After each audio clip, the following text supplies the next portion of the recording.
Welcome to my first hiking trip of the year. I decided to grace Seneca Rocks in West Virginia with my presence, about a 4-hour drive from me. The drive took me through a lot of small towns with nobody in sight, honestly. It felt like a bunch of ghost towns.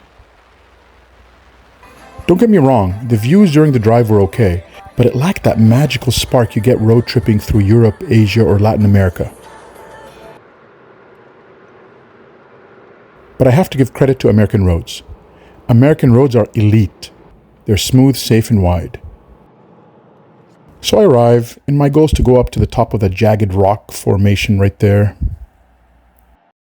I downloaded the trail to Google Earth. It's 2 miles up and 2 miles down. It's a 9-degree incline, which sounds easy until you remember who's walking it. And yes, the hypershell exoskeleton is back. Listen, I had a severe injury to my PCL a month ago, and I'm still not fully recovered yet. Plus, my other knee is pretty fucked up too, so if I'm ever to complete this hike, it'll be on sheer will and determination. Let's go! Luckily, the weather was actually nice that day.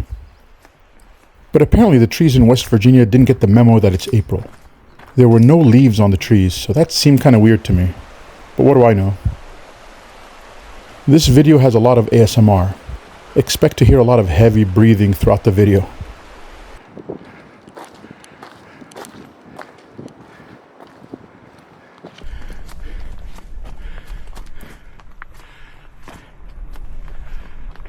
The map now says I'm about 30% in, but this was the easy part so far.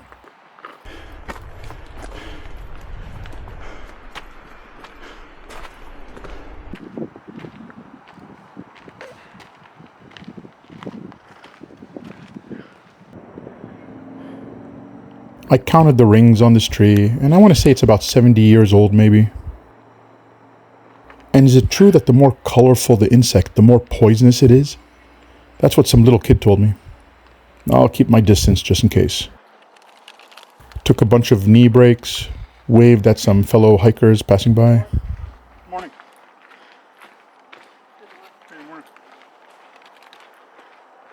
And about 2 hours in, I decided to put the exoskeleton in maximum performance mode. It helps quite a bit, but heats up and burns you like crazy though, so you can't do it more than 5 or 10 minutes. But I'm almost near the top anyway. Gotta make sure those red lights on the exoskeleton are on.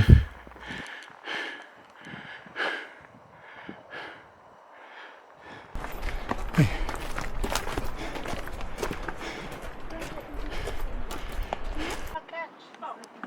So now I'm near the end of the trail and I reach the observation deck.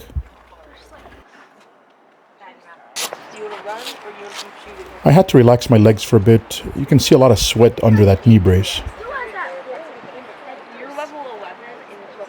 And the same thing with my shirt. Let's hope I lost more than just water weight.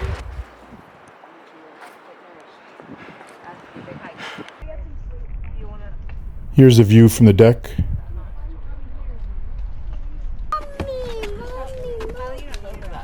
And once you exit the deck, the peak of the mountain is literally right around the corner. But you have to climb these rocks. That sign said that 15 people have died up here in the last 50 years. Better be careful. So, to recap the situation, I'm overweight, my left knee is in pain and has limited mobility, and my right knee cracks every time I take a step. One wrong move and I become casualty number 16. So I'm here at the peak. It's kind of weird. It's safe and it's not safe at the same time. You can only understand what I mean when you're actually there. But it was a nice view. I could see my car at the way bottom looking like a toy.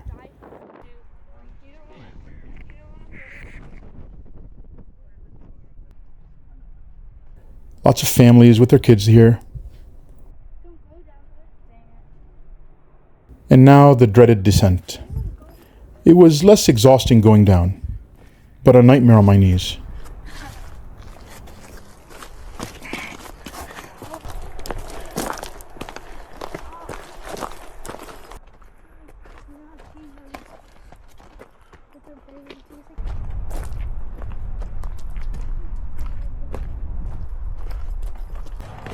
I don't remember the stairs being here on the way up, but they sure did put fear into my heart. Sucks to have busted knees, y'all.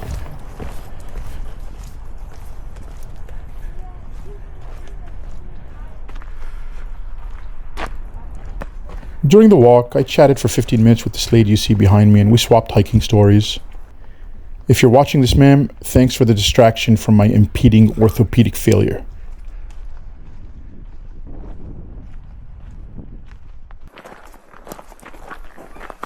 The walk down took an hour, so the total hike time was just over 3 hours.